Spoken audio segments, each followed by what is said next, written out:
There's a lot of misinformation about ADHD as a disorder. A diagnosis of ADHD still carries with it a certain level of taboo. Some people still think it's a made-up condition or a convenient excuse.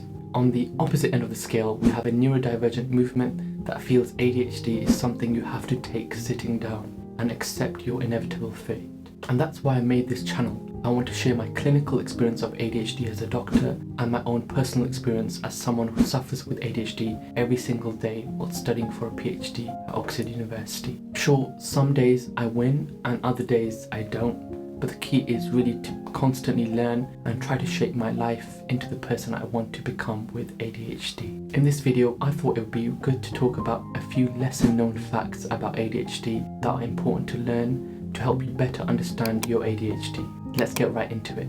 So the first thing you probably don't know is that people with ADHD are more likely to die early. ADHD isn't just a disorder that's restricted to difficulties with focusing for long periods of time or hyperactivity. Its impact reaches far beyond our work and study. Having ADHD means you're much more likely to also be diagnosed with a mental health disorder, behavioral or conduct disorder, learning disorder, and you're 3 times more likely to have a sleep disorder. Now, it's only after appreciating that ADHD originates from a developmental defect in the brain's executive functioning regions that we can start to see that a loss of inhibitory control, impulsivity, risky behavior, and inattention can have dire consequences on our life and longevity. With ADHD, we're far more likely to be involved in a road traffic collision, more likely to have traumatic injuries and accidents, and die prematurely from other chronic disease. And this is why a diagnosis of ADHD is associated with a shorter life expectancy. ADHD isn't just a neurodevelopmental disorder, it's a public health disorder impacting millions of people across the globe. A large Danish study in The Lancet in 2015 followed up 2 million people, including 32,000 young adults with ADHD. It found that people with ADHD are more than twice as likely to die prematurely compared to those without ADHD. And this is even after adjusting for other factors.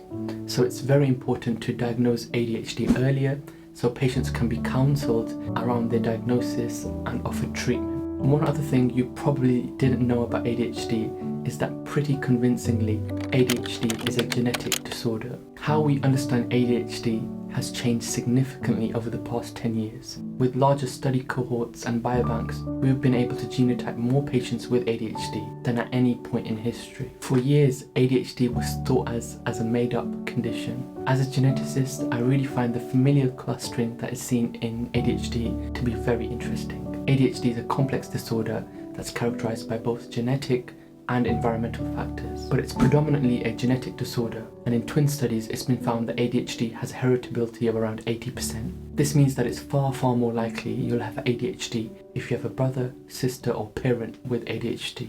Equally, it's very unlikely you'll have any type of ADHD if you don't have a first-degree relative with ADHD. The remaining causes of ADHD relate to the environment you were exposed to during development, and that includes being of a low birth weight, prematurity, maternal smoking, or alcohol and substance abuse, as well as epilepsy, brain injury, and anemia. There's of course lots of factors that we don't understand yet or might not ever be able to delineate, but it's important to see ADHD as a genetic disorder caused by multiple genes that each have a small and cumulative impact on the risk of ADHD. Another ADHD fact that's important to appreciate is that ADHD is harder to diagnose in women. ADHD impacts around 4% of school-age children in the UK. It's most commonly diagnosed between the ages of 3 and 7, and this can be attributable to the fact that the school environment provides a structured, controlled environment that makes it easier to pick up ADHD symptoms. But ADHD is far more common in young boys than girls by more than 3-fold. This disparity is probably because ADHD is indeed more common in males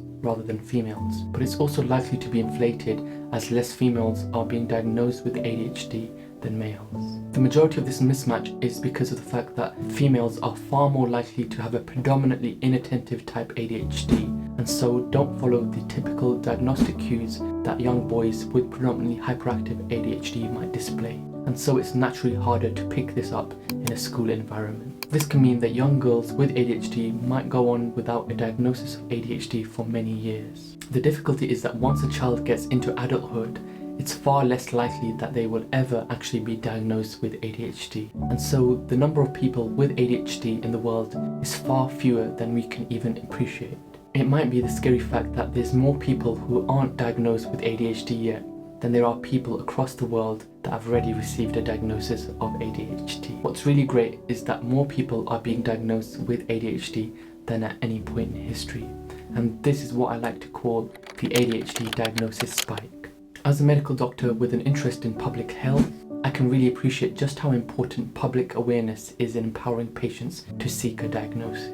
We know that ADHD has a significant diagnosis problem, and so public campaigns are important to combat this. What I'm actually seeing in UK hospitals and general practice settings is that far more people are seeking to be examined for ADHD. A large part of this is the rise in short-form content platforms like TikTok and YouTube Shorts. And so we're at a time where more people are being diagnosed with ADHD than in its 121-year history. As we learn more about ADHD, it's going to be great to see just how much we can mitigate for the intensity of ADHD and its impact on people's lives.